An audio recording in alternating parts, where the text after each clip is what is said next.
Hello বন্ধুরা, good evening সবাইকে। তো আজকের আমি ইভিনিং থেকে আমার ভিডিওটা স্টার্ট করছি।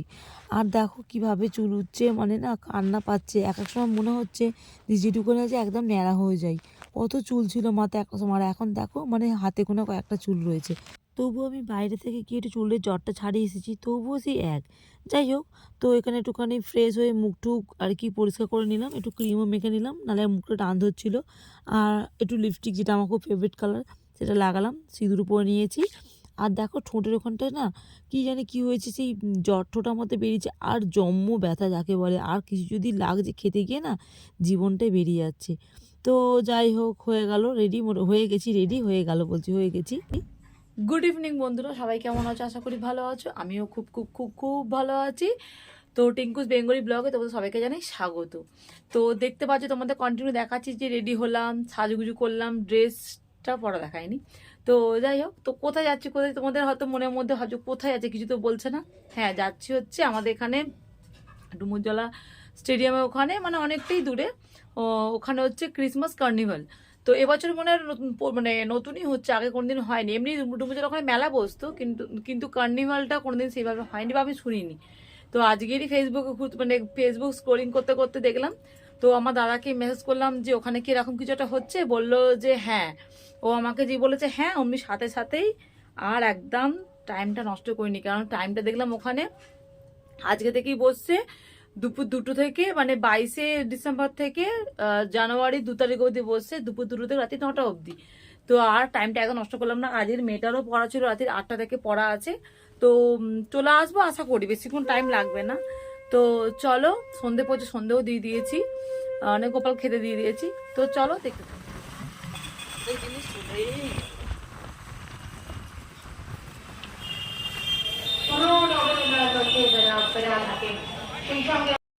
তো বন্ধুরা, আমরা চলে এসেছি, দেখতেই পাচ্ছেন। আর এসেই শুরু করে দিচ্ছি সেলফি তোলা।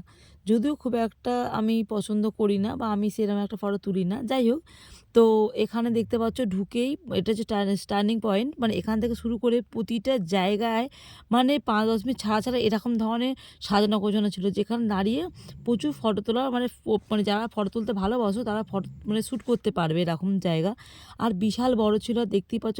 অনেক বাচ্চারা এখানে বিনামূল্যে আর কি দোলনা চড়ছে। আর এইগুলো মেবি টাকা দিয়েছিল, আমি যদি দিকটা যাইনি, বললাম না বিশাল বড় বড় মেলাটা। এটা একটা সাইডে আমরা এসেছি, কিন্তু পুরোটা কভার করাটা ডিফিকাল্ট। আর যাও ওদিকটা যাচ্ছি, দেখুন পুরো ঝিলের ওই পারে মেলাটা হচ্ছে ওই দিকটায়। তবু পুরোটা ঘুরেছি দেখুন, মানে এখনো 10 ভাগের 1 ভাগও আমরা ঘুরিনি, হাঁপিয়ে গেছি। অনেকটা, অনেক বড়। এর মধ্যে যদি ওদিকে যাবো অবশ্যই, আর এর পরে যদি একবার পারি আর একবার আসবো। ভীষণ ভালো জায়গা, ভীষণ ভীষণ ভালো লাগছে। আজ যেহেতু আমরা প্রথম দিন গেছি, তো অনেক স্টল ওপেন হয়নি। তো ইচ্ছা আছে আর একবার যাওয়া, বাবুকে বলেছে। আর এই দেখুন, বললাম না প্রচুর সেলফি জোন আছে।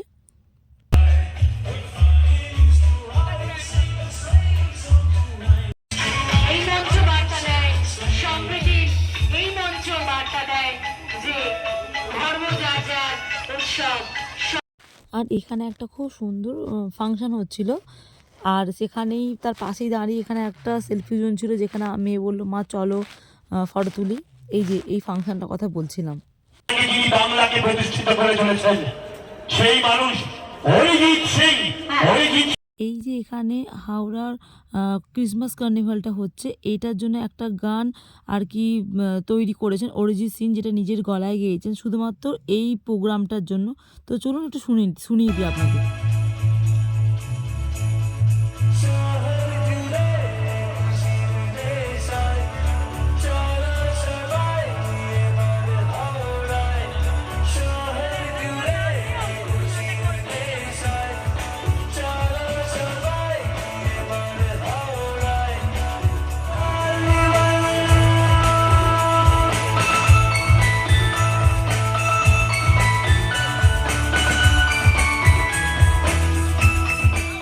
শুনতেই পেলেন গানটা। তো যাই হোক, ওখানে বেশিক্ষণ আমরা দাঁড়াইনি, কারণ অনেকটাই বড়, সেখানে আমাদের একটুখানি আর কি ঘুরতে হবে মেলাটার মধ্যে। তো এই যে এগুলো সব শর্টে শর্টে আপনাদের দেখাচ্ছি, তার কারণ ওদিকটা যেতে হবে, পুরোটা বললাম না কভার করতে পারবো না, আর সত্যি করতে পারিও নি। যদিও বাবু বলেছে একদিন নিয়ে যাবে। তো চলো ঘোরা যাক।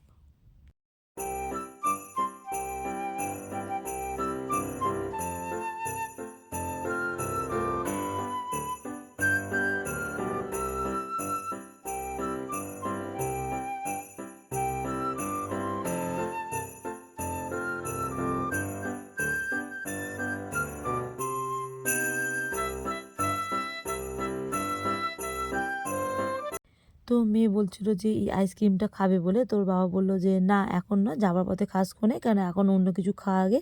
তো বলতে বলতে ওরা দুজনেই আগে এগিয়ে এলো এই ফ্রাইয়ের দোকানটাতে। তো আমিও এলাম, তো দেখছি প্রচুর রকমের আইটেম রয়েছে, মানে এক সে বরকর এক, কোনটা ছেড়ে কোনটা খাবো। দামটাও কিন্তু সেরকমই ছিল, বুঝতেই পাচ্ছেন। তো যাই হোক, তো নিয়েছিলাম 2-3 রকমের জিনিস। তো চলো দেখানো যাক। তা এখানে নিয়েছিলাম দুটো ফিশ কিছু একটা ছিল, আমি ঠিক নাম মানে ভুলে গেছি। আর দুটো ছিল চিংড়ি মাছের পকোড়া, আর একটা ছিল ভেটকি মাছের কি একটা ছিল, যাই হোক কিন্তু ভীষণ টেস্টি ছিল ভেটকি মাছের আর কি আইটেমটা, আমি ঠিক নামটা ভুলে যাচ্ছি। আর চিংড়ি মাছেরটা বলছি পরে, কিন্তু ভেটকি মাছেরটা এতটা এতটা এতটা ভালো ছিল, যতবার ভালো বলবো ততটাই হয়তো কম। ভীষণ ভালো ছিল, মুখে জাস্ট লেগে রয়েছে পুরো। আর এটা ঠিক যে পুরো অরিজিনাল ভেটকি মাছ দিয়েছিল, খেলে তো বোঝা যায়। আমার বর এইসব দিকে খুব মানে খাবার দিকে খুব পটু, ও বুঝতে পারে। আর চিংড়ি মাছেরটা দেখুন, মুখটা দেখলে বুঝতে পারছেন, একদম বাজে, একদম বাজে, একদম বাজে। ও তো তাও হলো না ওদের দুজনে ওইগুলো খেয়ে। তো আবার কি অর্ডার দিয়েছিল কি, আমি ঠিক সত্যি বলছি, মানে নামগুলো একদম ভুলে গেছি। কিন্তু এইটাও খারাপ ছিল না, এটাও ভালো ছিল, মানে দামগুলো সেরকম সত্যি সেরকম ছিল। এটা একটা মাছের আইটেম ছিল, কি ঠিক, যাই হোক আমি ভুলে গেছি, আর মনে করার চেষ্টা করার দরকার নেই। তো চলো দেখতে থাকো। কিন্তু সত্যি এটা ভালো ছিল, আমার বড় খেয়েছে, মেয়েও খেয়েছে। মেয়েও খুব একটা খায় না যেহেতু মাছ ফাছ বাইরে, বাট ও খেয়েছে, বলছে না আমার ভালো লাগছে। কিন্তু চিংড়ি মাছটা একদম বাজে ছিল, যেরকম দাম নিয়েছে সেরকম বিচ্ছিরি, যাই হোক বিচ্ছিরি বলবো না খাবার জিনিস নিয়ে। তো ওখানে খেয়ে দিয়ে নিয়ে তো লাস্ট গেলাম ফেরার পথে আইসক্রিমের আর কি দোকানটাতে। আইসক্রিমটা ফার্স্ট টাইম খেলাম ঠিক কথা, কিন্তু জানি না এর থেকে কোনো কোথাও বেটার কোয়ালিটি আছে কি না। দেখতে তো যতটা সুন্দর লাগছিলো, খেতে ততটাই বকবাস যাকে বলে। তো যাই হোক নিয়ে নিলাম। আইসক্রিম দাম নিয়েছিল 40 টাকা না 50 টাকা, ঠিক মনে পড়ছে না, আমার সত্যি মনে পড়ছে না। 40 টাকা, 40 টাকা। তো যাই হোক 40 টাকাটা খুচরা আমি দিয়েছিলাম বলে আমার মনে পড়লো আরও। আর ওটা খেলাম, একদম বিশ্রী ছিল। আর বেরানোর পথে বেরাবো এরকম সময় এই ঘটি গরমটা পেলাম, বহু যুগ পর আমার চোখে এলো। তখনই বাবুকে বললাম একটা নাও না আমার জন্য, ও খাবে না বললো, আর মেয়েও খাবে না বললো। তো সত্যি মানে অসাধারণ লাগলো, অনেক দিন আগে খেয়েছিলাম, তো এখনও যেন মনে হয় একই একই টেস্ট। আমি একাই খেয়েছি, ওরা খায়নি।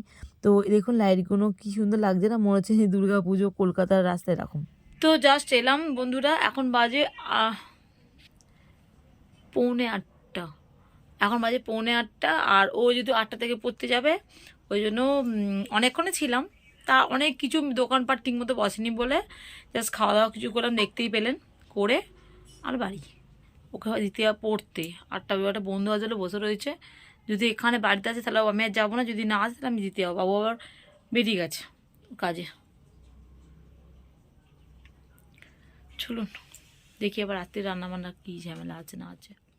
কাজলটা ভালো দেখেছেন, একটু স্মাচ হয়নি। এটা অরিফ্লেমের কাজল, কাজলটা বেশ ভালো, না আমার স্মাচ হয়ে যায়। যাচ্ছি পড়তে মেয়েটাকে, ইংলিশ পড়া আছে, আজ ইংলিশ পড়তে যাচ্ছি।